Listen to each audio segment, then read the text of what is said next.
오늘 저에게 주신 하나님의 말씀은 구약성경 잠언서 26장 11절 말씀입니다. 다 찾으셨으면 저희 함께 봉독하겠습니다. 개가 그 토한 것을 도로 먹는 것 같이 미련한 자는 그 미련한 것을 거듭 행하느니라. 아멘. 기도하겠습니다. 하나님 아버지, 오늘도 저희들 하나님의 은혜 가운데 이 새벽 시간을 주님 앞에 나올 수 있도록 인도하여 주시고, 특별히 주의 말씀과 기도로 시작할 수 있게 하여 주신 것 감사합니다. 언제나 죄된 육신의 요구에 복종하여 죄를 짓기 십상인 저희들일진데, 오늘도 성령 안에서 주의 말씀을 저희 안에 허락하사 그 말씀을 붙들고 승리하는 복된 저희들 되게 하여 주옵소서.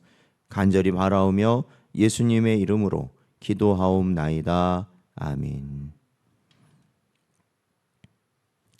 오늘은 다시 돌아가지 않는 지혜라는 제목으로 하나님 말씀 증거합니다.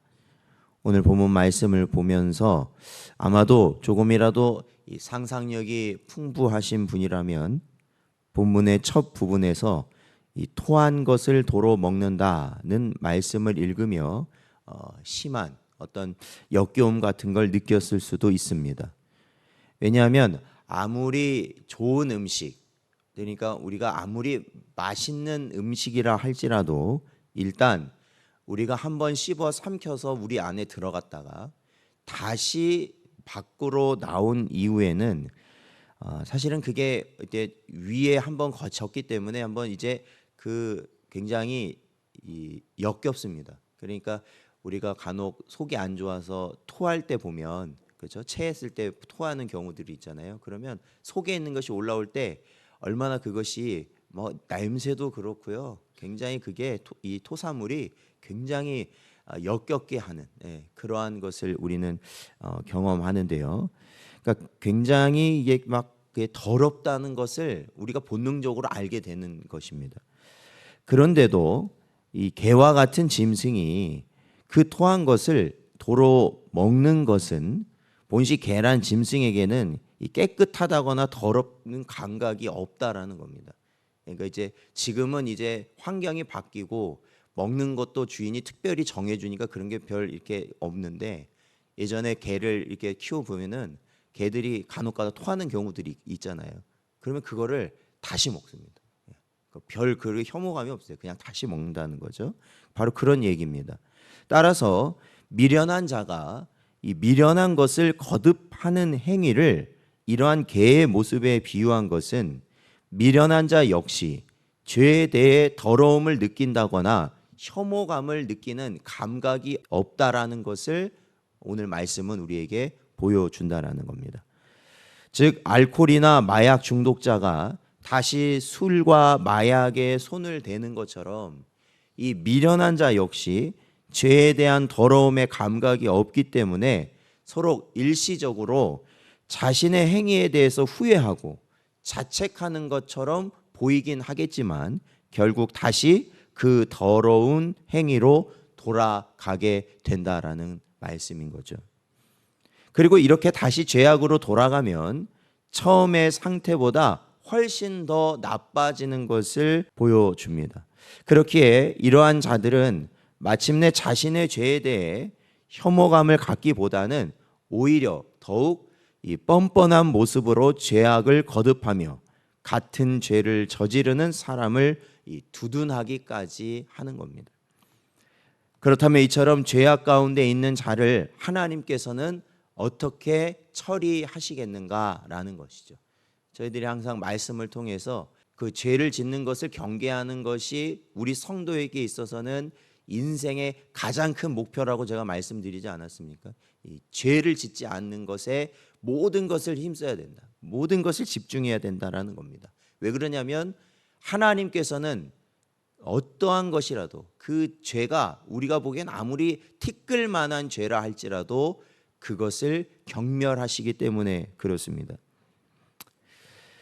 하나님께서는 이러한 죄 가운데 있는 자를 보시고 처음부터 이 죄를 짓는다고 해서 죽을 정도로 심판하시는 경우는 거의 없다라는 것입니다. 왜냐하면 하나님께서는 우리 인간들이 죄악 가운데 잉태되었을 뿐 아니라 이 진토, 즉 이 흙으로 만들어진 약한 존재라는 것을 하나님은 너무나도 잘 아시기 때문입니다. 그렇기에 주님께서는 38년 된 병자나 심지어 가늠하다 현장에서 잡힌 여인에게까지 책망하지 않으시고 은혜를 베푸시며 다시는 더 나빠지지 않도록 죄를 범하지 말라고 주님은 직접 타이르시기까지 하셨습니다. 그러니까 죄를 지었다고 해서 당장에 막 이렇게 죽여버리시는 그런 것이 아니라 타이르셨다라는 거예요. 죄를 짓지 말아라, 이렇게 타이르셨다는 거죠. 이러한 은혜에도 불구하고 죄악을 거듭 범할 경우에는 이 말이 달라집니다. 곧 하나님께서는 이러한 자들에 대해서는 은혜를 거두사 죄악에서 뒹굴도록 내버려 두시고 마침내 돌이킬 수 없는 심판으로서 그 행한 악을 철저하게 갚으신다라는 겁니다. 그러니까 우리가 하나님의 자녀이고 백성이라는 은혜는 뭐냐면 아무리 작은 죄라도 딱 죄를 짓게 되지 않습니까? 그러면 우리의 마음을 통해서 하나님이 말씀하신다라는 겁니다. 그것이 죄라는 것을 말씀하신다라는 겁니다. 회개하라는 것을 말씀하신다라는 겁니다. 그래서 우리가 회개하여서 그 죄의 길을 떠나게 하시는 것이 하나님의 자녀이고 백성이라는 증거인데, 이것이 떠나지 못하고 계속 되풀이 되는 상황이 된다. 그러면 어느 순간은 어떻게 돼? 더 이상 말씀하지 않으신다는 겁니다. 그냥 놔둬 버리신다는 거죠. 그 죄 가운데 있도록 놔둬 버리신다. 그리고 결국에는 어떻게 됩니까? 그 죄로 인하여 심판을 받게 되는 결과를 낳는다는 겁니다. 구약 성경에 보면 바로 왕이나 아합 왕, 므낫세 왕과 같은 잠시 후회하는 모습을 보이다가도 이내 죄악으로 돌아갔을 때 어떠한 결과를 맞이했는가? 하나님의 심판을 받을 수밖에 없었다라는 것입니다.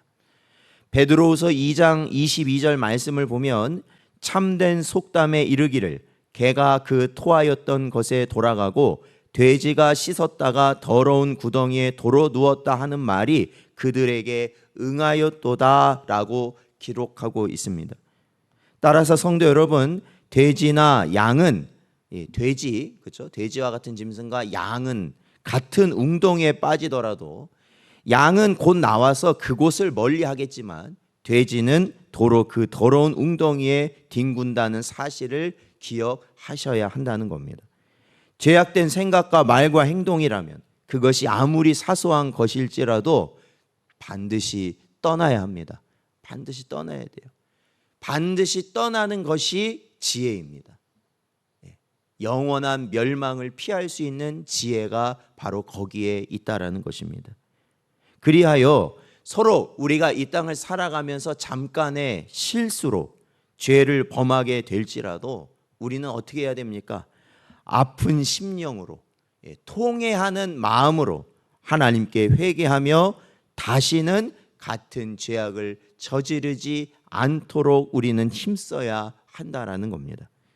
그리고 어찌하든지 육신의 옛생활로 돌아가지 않도록 노력하며 날마다 거룩한 삶을 살기 위하여 최선을 다함으로써 개나 돼지와 같은 자들이 받는 심판을 피하는 복된 여러분 되시기를 주의 이름으로 축원드립니다.